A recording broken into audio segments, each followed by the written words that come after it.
Hi, everybody. Hello, Heather here. And I'm Tom. Welcome to SHARESPARK TV.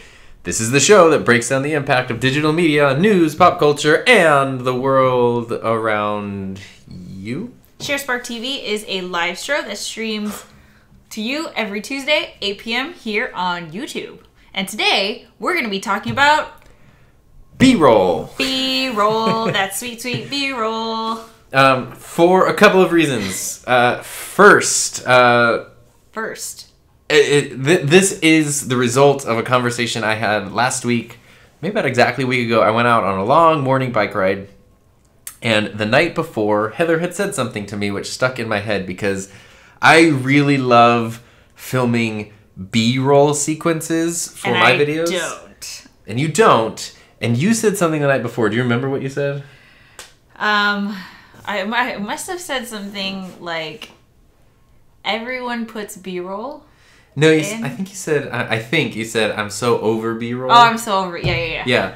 And I was like, oh man, I love doing it. And I just, the reason I love riding the bike is because it's such a continuous physical activity that then your brain just goes. And that was in my head, and I was thinking, but I like filming B-roll. And then I was thinking, but I think it's more fun to film it than it is to watch it. And then I started going like, wait, my background, my very first job was working at a TV news station. I was thinking, wait, what is B-roll? And I realized a lot of what people are talking about when they talk about B-roll is not B-roll. And it's massively popular, especially in the vlogging world right now, to have B-roll sequences. Yes, and that's why I'm over it. Because I want to talk about, before you actually talk about what B-roll truly is, why I'm over it, and why I don't use it. First of all, I don't have that, like, cinematographic, videographic background. I mean, if you guys have been watching me for a while, you know, I'm more like, just set whatever camera up and talk is more my thing. Your stuff looks cool, though. Which is great. I mean, you know, there's no right or wrong way, obviously. It's Tom's vlogs with his B-roll art.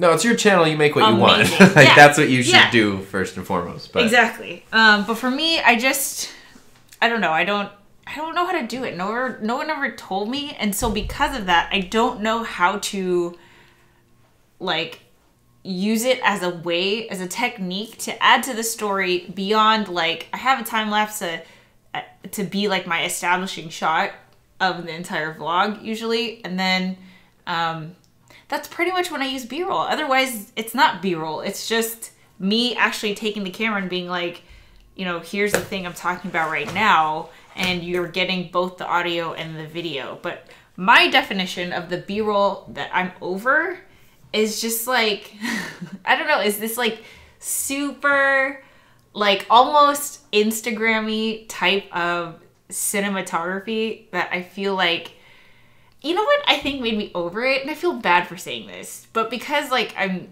very engaged now in the No Small Creator group, which is great. Like, it's such a fantastic community. This isn't a knock to anybody who does B-roll, but I started to see that people were posting a lot of the same thing, because it's like the only differentiating thing, mind you, I didn't watch any of these.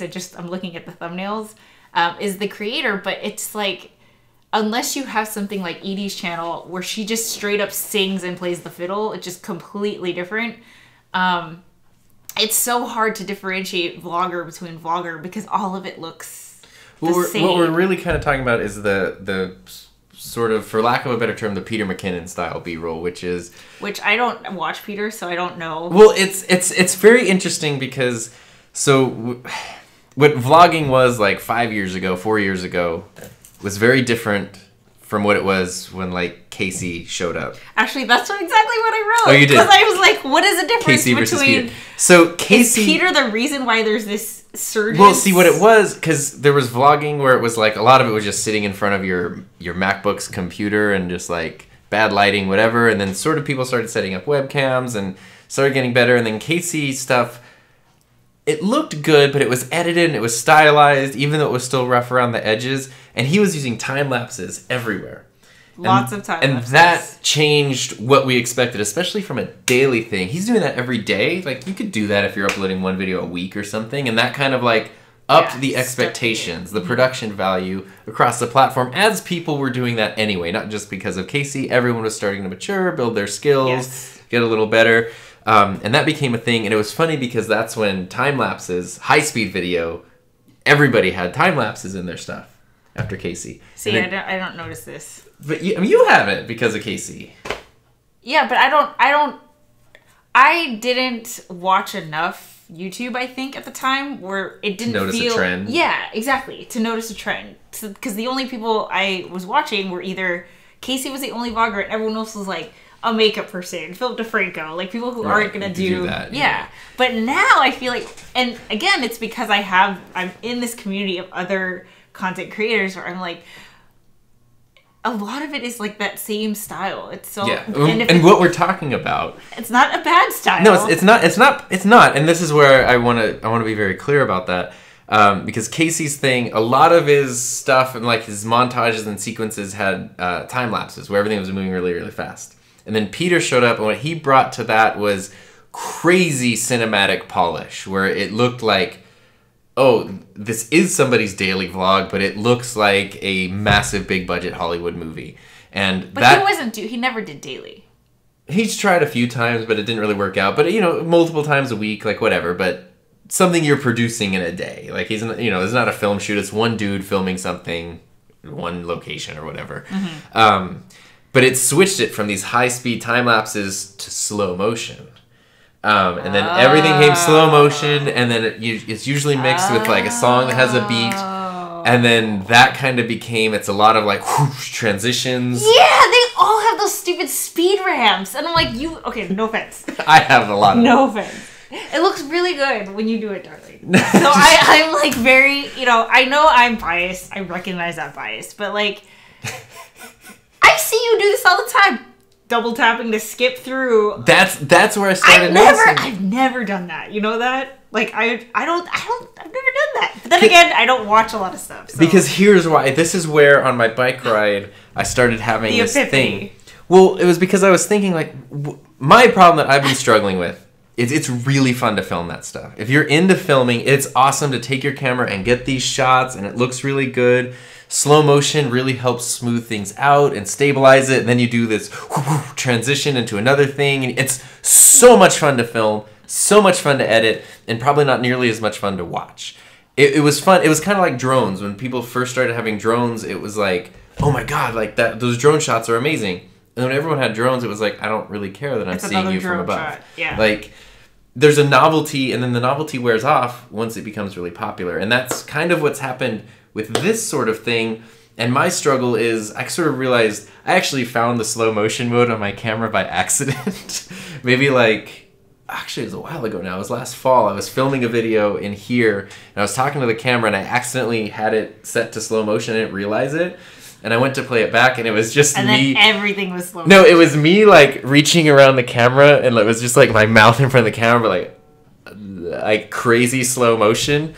And I was like, one, that's not what I meant to have happen. But two, I really loved the way it looked. And I was like, oh, then there's like, you can incorporate this sort of style. It sort of gave things a different feel. I really liked it. And then of course, I am not trashing Peter McKinnon. He's massively, the platform is better because he helped popularize the idea of really taking time to make stuff look good. The problem, and why I stopped using as much B-roll in my videos, is because it did not advance the story. Okay, so that brings me to my point, because I know I'm recognizing a very hardcore bias that I have for your content here, okay? I'm recognizing that. But I genuinely, trying to step out of my bias, I genuinely felt that there was a way that you were doing it that other people, you'd be tempted to skip, but for some reason I didn't with yours. And it's about to go into your point right now where you were using your B-roll as B-roll. Right. You can't skip it. You cannot skip it because it's not a random cinematic montage of whatever it's not just a random thing. There was, so, to be a little critical of Peter, he can take it. Also, hi, Hector, who's part of this community. Hi, Hector. Yeah. but not to be, I mean, to be critical of Peter, but not to be, because again, the platform's better off for him pushing people to be better at what they're doing. But now that people have these skills, it's just about using them productively. And so Peter put out a video a couple weeks ago, I forget which one it was, but it was literally, I think it was a 16-minute video. And whatever the title was like, it was something about YouTube related. Like, he was making a point about YouTube. And it was like it started off with a B-roll sequence. Cool. I like it. I'll watch it. It's edited really sweet. Then he starts making his point. And then it's like, we're in one location. Oh, wait, I got to go to this other location. And then there's another B-roll sequence and another one. And literally I skipped through 6 minutes of the video to get to the next sentence in the point that was being made. Wow. And it didn't matter. It's not that stuff was badly made. It's not, I mean, I didn't particularly find it interesting. But literally, like, that was 6 minutes that did not advance the story at all. And that's where I was starting to go like, okay, this is getting out of control. And when suddenly everybody's B-roll is just, you have them talking about something, and then there's B-roll sequence, talking, B-roll sequence, talking, B-roll sequence. Right, so like, I'm making breakfast, and it's a whole B-roll about the breakfast. And then, if you're lucky, sometimes it's not even that related. It's literally like, right. It's literally just like, here's a flower and a door and like whatever, and it looks cool. But when you're really looking at it, it's really fragmented, and that's what I realized the issue was, because the term B-roll really comes from, it comes from the old school days of tape and film. Well, film obviously because roll, but it's where you have your main roll, which is your A roll, and then you have a B roll, which is not the main roll. Your main roll, so again, my first job was at a TV news station. So, and we shot on tapes when I started there. So your A roll, your A tape would be the interviews. Yes. So if you were hosting a digital media workshop and I was covering it for the TV station and I filmed an interview with you and I walked up and I was like, cool, tell me about this, and it's you talking about it. That's my A roll. Yes. My B roll would then be all the footage of you teaching the class, the footage of you writing here. It'd be all of the other visuals that help tell that story. And then when you're editing it, you have your main thing, which is the interview. And then on top of that, when you say like, oh, I spent 3 days writing this course, then I would show a shot of you writing this. And when on top of that audio. When I'm narrating saying Heather Ramirez, like, she spreads her love of digital media with all those around her, and then under my voice, you see you teaching the course. And it's the visuals. There's the A roll there, which is the actual story. The B roll enhances it, but the B roll and the A roll are tied together. So once it's there, you can't skip it because you're going to miss the story. You can't have, literally it's called B roll. You can't have B roll without A roll. The analogy I use is you cannot have icing without cake. What are you going to put the icing on if there's no cake? Like, you need something to hold it up with the B roll. Otherwise, what you actually have, these things that we call B-roll, are just montages. They're very cinematic montages. But I'll stop right there because I'll go into what a montage is, but I feel like I'm going on a thing and there's comments and stuff. There's comments and stuff. Okay, Hector's chiming in. B-roll is very, very overused, and it's not B-roll the way YouTubers doing it. I mentioned this on today's vlog. See, this is interesting too because I had this bike ride. I came home and then Heather was like making breakfast, and I was like, B-roll. I just kind of went on this thing for like a while. I was like, what? Yeah, and you're like, I don't know.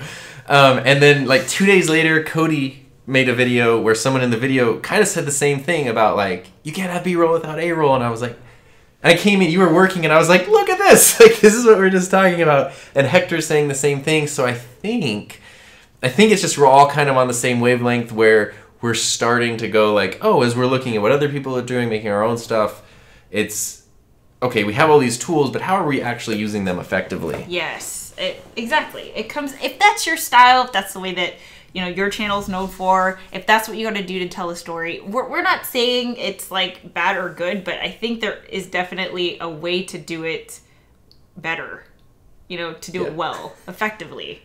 It's a technique that should enhance the storytelling of the piece that you're creating. Yeah. If you can skip through the B-roll sequence and not lose track of the story, it's a montage. But a montage in film and video has a very specific purpose. What is the purpose? The purpose of a montage is most of the time to either establish a location or to condense time. See? And that's what I use it for. And that's why, oh my gosh, I can't even tell you. The past, like, this summer, I have felt that I've been just surrounded by a lot of people who use very, very professional, expensive equipment. And I never will be that. I don't. It's fine, though. And yeah, and I know that's fine. But I started to get up all in my head, like, oh, my content, my production just sucks.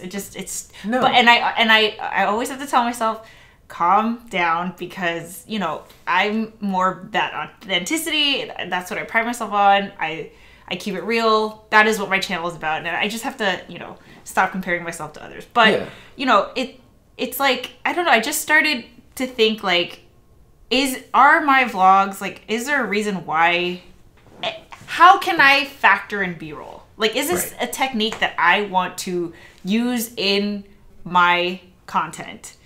And I've tried, but it just doesn't come naturally to me. I don't know why. But that's fine. I don't know why. Like, I know, I like the idea that when I'm talking, it feels like you're sitting on the couch with me. Yeah, I like that. That's fine. Like, and that's the thing. Like, the equipment thing, for a lot of us who are into it, we're just into equipment. And so it's really fun to see. Like, the equipment is part of the fun. But to your point, like, going back to montages, because you said you use time lapses to establish a location, like an establishing shot. Yeah, I felt like that really, it does such a good job of setting the tone of, like, this is gonna be the day, you know, because the time lapse is always from the middle of the day, and I feel like it's a sneak peek as to what the rest of the video is gonna be. And so that's, you know, when we're talking about adding to the story, I feel like that's what that time lapse does. Right.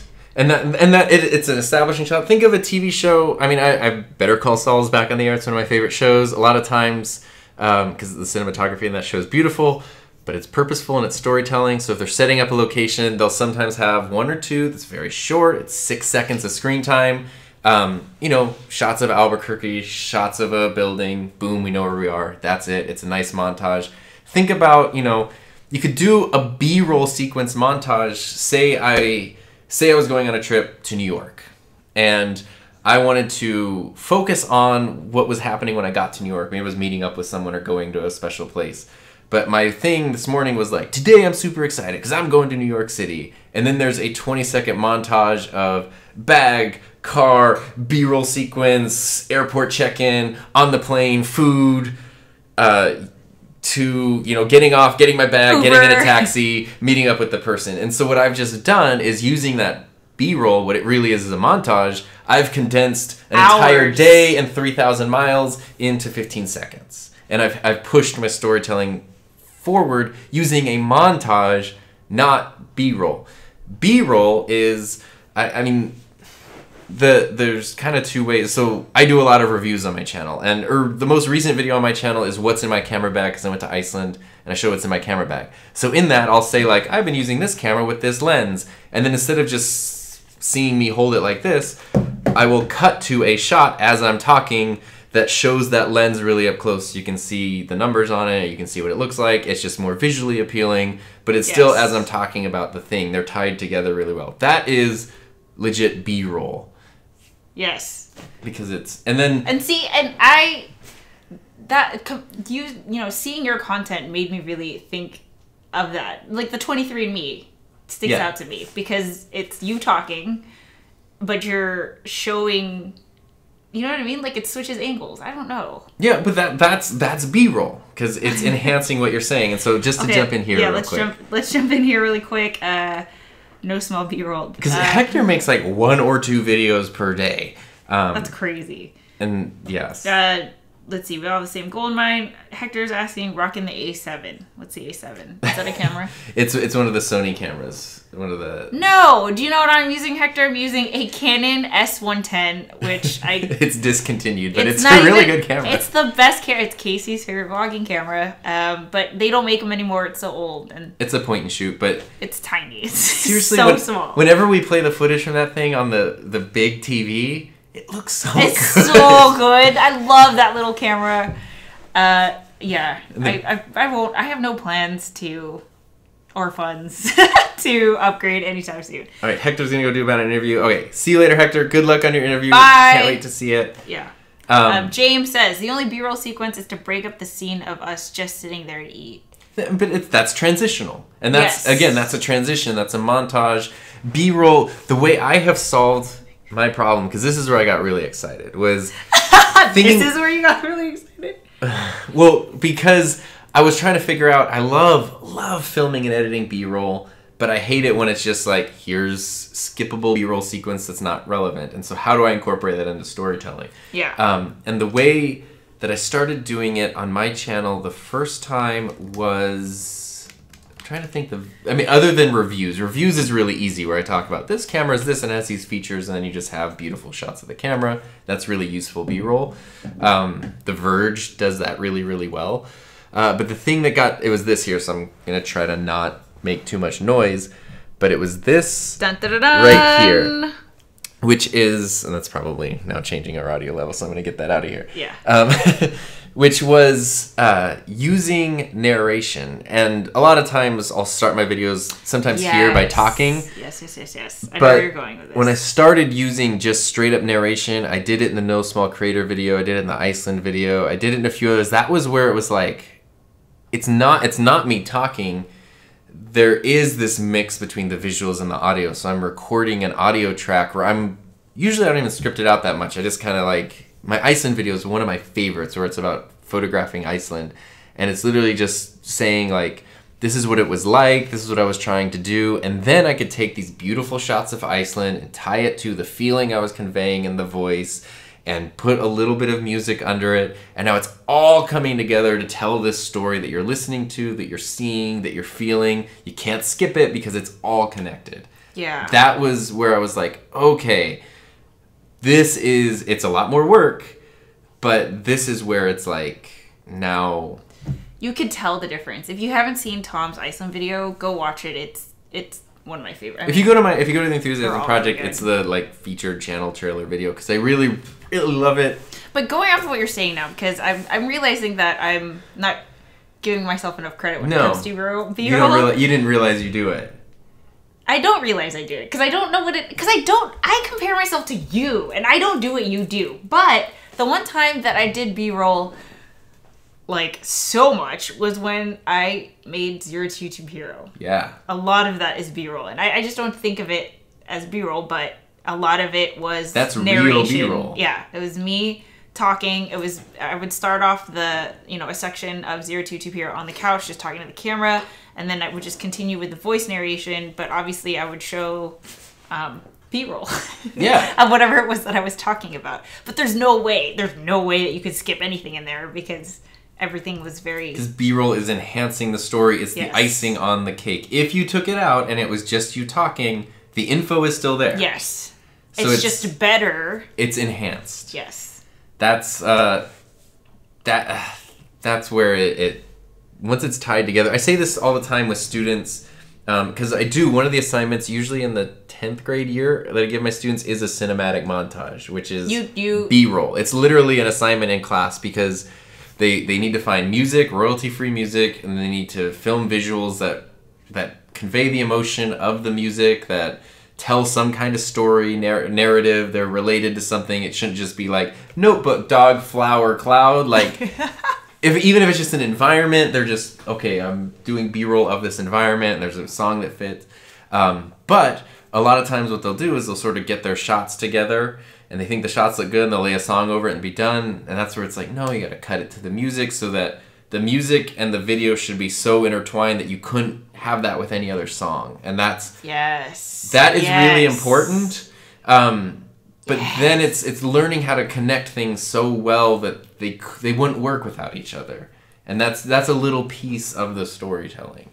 But it's that part right there where they're so well connected that you couldn't have one without the other. I think the reason why I also don't do B-roll is because it's hard to do that when I'm like daily vlogging. You know, like the vlog where I'm documenting my day, because I don't know what the story's gonna be. I just go throughout the day and I'm like, well, there's this event that's happening and I can kind of set that up knowing that I'm gonna go to that event. But a lot of it is just like, here I am, this is what I'm doing, talk about how I'm feeling. Well, to go back, since I was very critical of Peter earlier,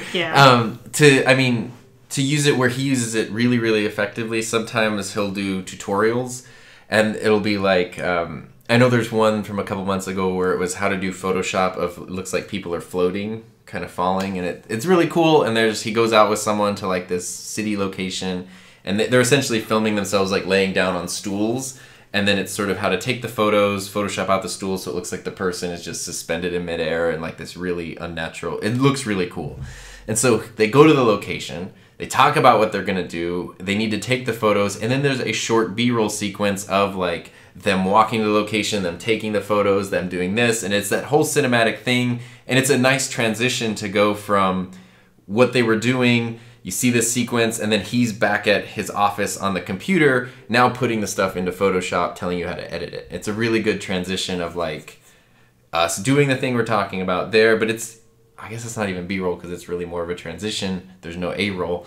It is the A-roll, but it's a really effective it is the montage transition. And then the B-roll is when he's talking and he's saying like, okay, we go in here and we open up this photo, and then you see the screenshot or the screen share of opening up Photoshop, doing that. That's the B-roll then. Right. And that's a really effective use of montage as transition into B-roll. Everything pushes the story forward. That's the thing. Like, if you have something in your video that's not pushing the story forward, take it out. Like, kill your darlings. That's the whole like the old literary term, which is you love this thing so much and you want it to be in there, but if you take it out, it makes the whole thing stronger, and you can't be married to this thing that you just, I love this shot. If it really doesn't fit, take it out. Maybe you could find a way to use it in something later, but you have to look at the piece as a whole and then do what makes it the strongest. Keeping in mind that it's YouTube and it's your channel and you can make whatever you want. And if you have a ton of fun making B-roll montages and that's all that you want to make because that's what you enjoy, you should make B-roll montages that you enjoy. Yeah, definitely. Like, I don't want to de-emphasize that. But if you're trying to get to, if you're like, man, how do I improve my storytelling and having that kind of discussion, and you see everyone doing these slow motion B-roll sequences, think about why, how, when maybe you would want to use I have those. a question. Does Casey use B-roll in the same way that Peter does? No, he uses it the same way you do, which is more like establishing. Usually it's the beginning of the video, it's sort of cut to things, and then when he transitions, like he's in his office, and then he's going to be at the airport or whatever, there might be a little sequence. It's usually like 8 seconds, and it's shots of the city, usually, you know, and a lot of it is like time lapses and fast stuff, but it's not just sort of the gratuitous, like, here's 30 seconds that you could skip through and it doesn't matter. And it's usually so fast that you don't even have time to skip through it. Right. That's the thing. That's effective. That's what you want to be able to do there. But Casey also doesn't really use B-roll.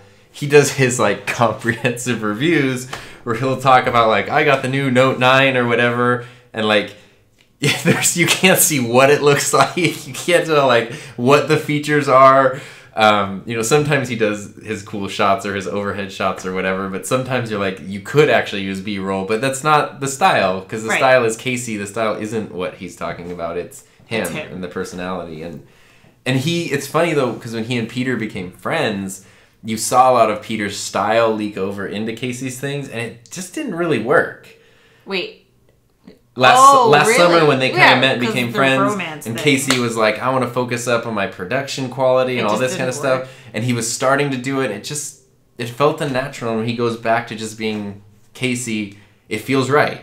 Whereas, you know, if Peter did that, it would feel real sloppy and weird. And like, right, and see, that's the thing. Right. And it's really finding your thing, which you can't find if you don't experiment. You have to try all these different styles. Really quick, let's see. Daniel Leon says, I got to see Tom this morning. It's been a good day. I was walking into the presentation as he was walking out of the presentation. Stout Archery says, you guys are a cool couple, and I find your videos interesting and upbeat. Cool. Thank you. Some Blessing says, we don't know how to B-roll. Yeah. You know how we B-roll. And William Vieira says, hey, Heather. Hello. So thanks for tuning in, guys. Today we're talking about B-roll. Yeah, we're just talking about, since it's a very popular thing on YouTube to incorporate B-roll into especially vlogs, we're just sort of talking about the trend. And I think it's what I'm liking about this discussion is that when it comes to YouTube, a lot of creators, what they'll do is obviously just draw inspiration from the people that they watch. Like for me and Casey, obviously. But I think it's also important that, you know, if you are more focused on the cinematography and videography side, there is a whole like industry, you know, and history and fundamentals that are there, you know, that I feel like are worth kind of just knowing and being aware of. Exploring like what do different camera moves actually mean? What is a montage? What is it for? I mean, the camera, like you can't see it because it's the camera that's filming. It's on a slider right now just because it makes it easier to get different desk shots if there's one or two people.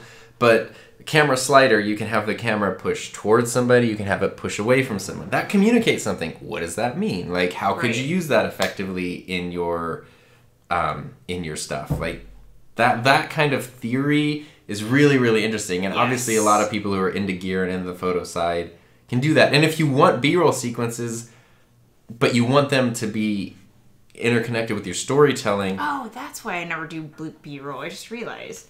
I don't do B-roll because I don't have slow-mo. But you don't need slow-mo to do B-roll. You can do slow-mo is just trendy. But that's the thing. Yeah. Because everyone has such beautiful looking slow-mo B-roll that I was like, gosh. But here's the reason for slow motion. Aside from the fact, obviously things just look dramatic when they're in slow motion. But especially when you're doing handheld stuff, when you're doing slider stuff, if you put it in slow motion, it naturally stabilizes and smooths out your footage. So it's just an easier way to get your footage smoother is to put it in slow motion. It's a practical thing in addition to a stylized thing. But slow motion is cool, except when it doesn't really help to have your stuff in slow motion, or it makes no sense. But sometimes it's it totally depends on what you're doing. And I guess the point I was going to is how it connects to, like I said, I went overboard for probably like 20 videos where they all had multiple cinematic montages. Into it. No, I was thinking about the slow-mo, but yeah. Yeah, because they're just everything in slow motion. It's really, really fun. But then you kind of think like, okay, how do I actually incorporate this stuff into my story, into what I'm trying to communicate? And that's up to you to figure out what your style is. I personally, as someone who's only been on YouTube for a year, but I have 100 and something videos at this point. I have 400. I'm not like bragging. But I'm emphasizing a thing that I've heard many times, and I heard when I started my YouTube channel, which was really takes about 100 videos to start to understand not just what you're doing, but what you're doing. Like, I knew how to use a camera and edit from day one, but it really wasn't until after about 100 videos that I started to feel like I knew what my thing was. Your style, your personality, your voice. What that looked like. And that's something that's going to change and evolve. So it's not like, oh, a final form. Like, yeah, of course. It keeps going, but it's really important to sort of like, you know, and to figure out what works. If you think about B-roll and you're like, you know what? It doesn't enhance what I do. It's not my style. I don't enjoy doing it. There's no need to have it. But if you're like, I really love it when things are super cinematic and they have that, then you find a way to effectively incorporate that into the stuff you're making. Yes. And but you have to think about those things and like really try to figure it out. And the biggest thing that got me was everybody was talking about B-roll that wasn't B-roll because there was no A-roll. And that was what like set me off, was just the semantics of it. Right. And I think that's really important because a lot of creators are going to go through this like, creative, what is it called? Block? Yes. And I think a way to get out of that is to challenge yourself. So for me, I saw it as a challenge. Seriously, this summer, I was like, okay, B-roll, I'm going to start thinking about that because everyone's doing it and I don't even know what it is. But I realized that my camera just can't do the B-roll that I'm envisioning. The slow motion B-roll, but you can do time lapse. You can still. Yeah, of course. There's still other things that I can do. B-roll does not mean slow motion. It's just that's the trendy thing right now is slow motion.